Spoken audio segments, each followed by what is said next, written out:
Troisième niveau pour les nourritures symboliques, c'est un niveau plus profond qu'on peut apparenter à l'inconscient collectif. Je vous en parle très régulièrement dans la chronique Y a-t-il un pilote dans l'assiette? Il y a deux auteurs majeurs à ma connaissance qui ont travaillé sur le sujet, qui sont feu le docteur Olivier Soulier et puis Christiane Berland avec son livre La symbolique des aliments.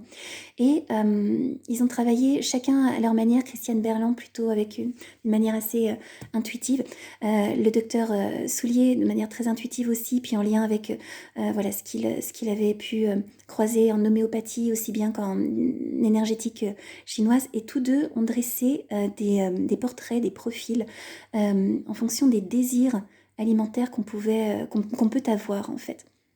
Et par exemple, quand on est très attiré, ou au contraire qu'on a une grosse problématique de répulsion ou même d'allergie ou d'intolérance à certains aliments, ça peut être en lien avec une construction psychique particulière, qu'elle soit structurelle ou qu'elle soit passagère chez nous. Donc si par exemple, voilà, on fait de l'urticaire quand on mange des fraises, voilà, on en a parlé récemment dans la chronique sur les fraises, ou si on est très attiré par le pain, ou qu'on ne va pas se passer de pâtes, etc., ça peut être en lien avec notre construction psychique ou avec des choses qu'on traverse ou qu'on a besoin de dénouer. Voilà pour ce troisième niveau. Je ne sais pas si ça vous parle, n'hésitez pas à me dire en commentaire.